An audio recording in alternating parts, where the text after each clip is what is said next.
Дорогие граждане России, дорогие ветераны, уважаемые гости, товарищи солдаты и матросы, сержанты и старшины, мичманы и прапорщики, товарищи офицеры, генералы и адмиралы.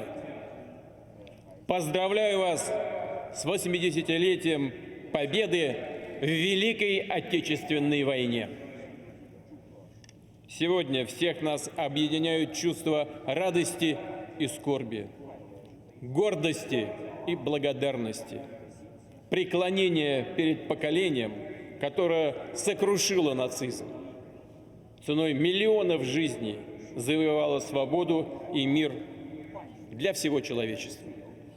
Мы верно храним память об этих исторических, триумфальных событиях. И как наследники победителей отмечаем праздник 9 мая как родной, как самый главный для страны, для всего народа, для каждой семьи, для каждого из нас. Наши отцы, деды и прадеды спасли Отечество и завещали нам защищать Родину, быть сплоченными, твердо отстаивать свои национальные интересы, нашу тысячелетнюю историю, культуру, традиционные ценности. Все, что нам дорого, что свято для нас. Мы помним уроки Второй мировой войны и никогда не согласимся с искажением ее событий, с попытками оправдать палачей и оболгать подлинных победителей. Наш долг – отстаивать честь бойцов и командиров Красной Армии. Великий подвиг разных представителей разных национальностей, которые навсегда останутся в мировой истории русскими солдатами. Россия была и будет несокрушимой преградой для нацизма, русофобии, антисемитизма. Будет бороться с бесчинствами, что творят поборники этих агрессивных, разрушительных идей. Правда и справедливость на нашей стороне. Вся страна, общество, народ поддерживают участников специальной военной операции. Мы гордимся их смелостью и решительностью, той силой духа, которая всегда приносила нам только победу. Дорогие друзья, Советский Союз принял на себя самые свирепые, беспощадные удары врага. Миллионы людей, знавших лишь мирный труд, взяли в руки оружие и насмерть стояли на всех высотах, плацдармах и рубежах.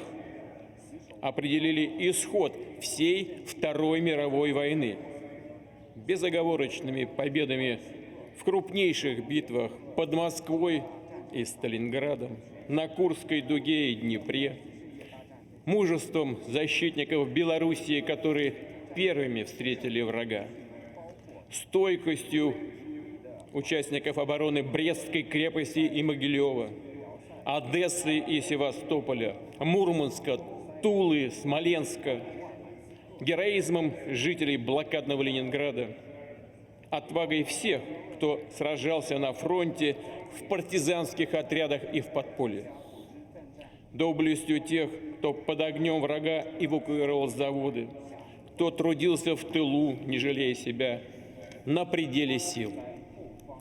Планы нацистов по захвату Советского Союза разбились о поистине железное единство страны. Героизм народа был массовым. Все республики несли общую, тяжелую ношу войны. Огромным был вклад жителей Средней Азии и Закавказья. Отсюда бесперебойно шли эшелоны со всем, в чем нуждался фронт. Здесь размещались госпитали и нашли свой второй дом сотни тысяч эвакуированных людей. С ними делились кровом, хлебом, сердечным теплом. Мы чтим каждого ветерана Великой Отечественной войны, склоняем головы перед памятью всех, кто отдал свою жизнь за победу. Перед памятью сыновей, дочерей, отцов, матерей, дедов, прадедов, мужей, жен, братьев, сестер, родных, друзей. Склоняем головы перед нашими боевыми товарищами, погибшими смертью храбрых в праведном бою за Россию. Объявляется минута молчания.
Дорогие друзья, в огненную орбиту Второй мировой войны было вовлечено почти 80% населения планеты. Полный разгром нацистской Германии, милитаристской Японии, их сателлитов в разных регионах мира свершился общими усилиями стран Объединенных Наций. Мы всегда будем помнить, что открытие Второго фронта в Европе после решающих битв на территории Советского Союза приблизило победу. Высоко ценим вклад в нашу общую борьбу солдат союзнических армий, участников сопротивления, мужественного народа Китая, всех, кто сражался во имя мирного будущего. Дорогие друзья, мы будем и впредь держать равнение на ветеранов, на их искреннюю любовь к Родине, на их решимость защищать отчий дом, ценности гуманизма и справедливости. Придадим этим традициям, этому великому наследию самое главное в нашем сердце и передадим это будущим поколениям. Всегда будем опираться на наше единство в ратных и мирных делах, в достижении стратегических целей, в решении задач во имя России, ее величия и процветания. Слава народу-победителю! С праздником! С Днем Великой Победы! Ура!